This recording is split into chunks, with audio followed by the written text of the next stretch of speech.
인사청문회 자리는 검증의 자리 아니겠습니까? 자기 홍보하는 자리가 아니라고 생각을 합니다. 그런데 제출하는 자료들을 보면은 검증이 꼭 필요한, 반드시 해야 될 부분에 대해서는 개인정보보호라든지 이런 조건을 걸어서 일체 자료를 제출하지 않고, 그리 중요하지 않은 부분, 불필요한 자료들, 불필요한 건 아니겠습니다만은 그리 의미 없는 것들만 지금 제출을 해놓은 상태입니다. 이렇게 되면은 우리가 다음 주 월, 화요일 이틀 청문회를 하기로 했습니다만은 하루 동안은 계속 이 자료 제출해라 말아라 가지고 그냥 지나갈 것 같아요. 청문회가 거의 자료 제출하냐 마냐 가지고 끝날 것 같은 그런 생각이 들어서 정말 뭔가 대책을 세워야 되겠다 이런 생각이 듭니다. 공직 퇴임 후에 무역협회장 하시고 김현장 이 고문으로 있으면서 39억 원 정도 수입을 올렸습니다. 이런 현상을 보면서 관가에서 국무총리까지 지내셨던 분이 너무 이제에 밝은 거 아니냐. 과연 저래 가지고 어떻게 국가 전체를 통솔하는 국무총리 자리에 있을 수 있겠느냐. 이런 지금 우려 섞인 얘기들이 나오고 있습니다.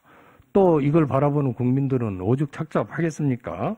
그렇다면은 그런 부분에 대해서 왜 그렇게 됐는지를 소상히 밝혀서 국민들의 동의를 받아야 되는 부분인데 국무총리 자리에 있었고 경력이 좋으니까 그 정도 급여는 내가 받을 수 있는 자격이 있다. 이런 식의 해명을 하는 것에 대해서 이분이 정말 어떤 시대 변화를 아직도 못 읽고 계시는 거 아닌가 하는 걱정마저도 들어갑니다.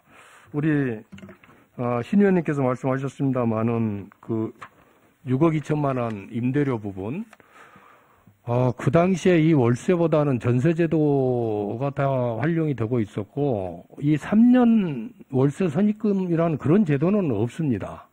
보증금을 내고 월세를 꼬박꼬박 내는 그런 제도가 있었지, 법률적으로 3년 월세 선입금은, 그거는 전세금이거든요.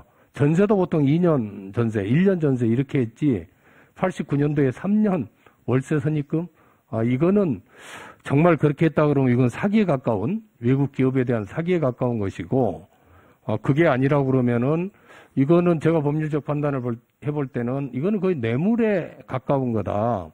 이런 의혹 제기를 한 적도 있었습니다.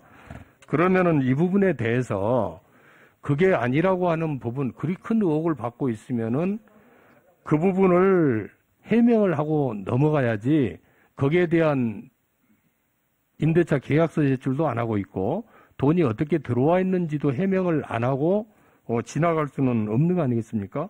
참고로 95년도에 평균 월급이 150만 원 정도 됐습니다. 그러면은 한 달 월세가 이게 3년 3억이면 도대체 몇 달 월급이 월세로 들어온 건데 이게 국민들이 이런 걸 어떻게 납득을 할 수 있겠습니까? 이런 부분은 반드시 소상하게 자료를 제출을 해줘야 된다. 이런 말씀을 드리겠고요. 그 다음에 이제 1억 6천만 원 대여해 준 게 있습니다. 근데 친구한테 대여해 줬다고 하는데 이게 채권자는 부동산 업체로 돼 있습니다. 개인한테 돈을 빌려줬는데 이게 왜 부동산 업체에 대한 채무로 잡혀 있는지 이런 부분도 소상하게 좀 설명을 해서 이게 부동산 투기와는 관계가 없다. 이런 부분이 밝혀져야 국민들이 안심을 할 텐데 부동산 그런 거 임대업하고 이런 회사에 돈을 넣어줬으면은 그쪽으로 해서 명의신탁 어디 뭐 갖고 있는 거 아닌가. 이런 의혹이 당연히 있거든요. 지금 부동산 문제가 얼마나 지금 시끄럽습니까? 만일 이 총리 인사청문회에서 부동산 투기 의혹이 일어나면은 우리가 얘기하는 7대 이 검증 기준에 그 바로 부적격이기 때문에 이런 문제들이 클리어되지 않고는 넘어갈 수가 없습니다. 그래서 이런 부분을 좀 정확히 자료 제출을 해준 다음에 청문회가 진행이 돼야 된다. 이런 말씀을 드립니다. 예, 우리 이해식 의원님 괜찮으시다면 우리 성일종 간사 먼저 하시고 하셔도 될까요? 먼저 하시겠어요? 예, 성일종 간사님. 말씀하세요. 김현장 측에서 아까 찾아와서 일부 자료는 제출을 하겠다고 얘기를 하고 이제 꼭 필요한 자료를 얘기를 했더니 김현장 측에서는 제출을 하려고 하는데 후보자가 못하게 한다. 그건 사실입니까? 예. 그렇게 얘기를 하고 있습니다. 자료를 하려고 또 후보자 동의를 받아서 해야 되는데, 김현장에서 하려고 해도 후보자가 동의를 안 해주니까 자기들은 내기가 어렵다. 지금 이런 얘기가 있습니다.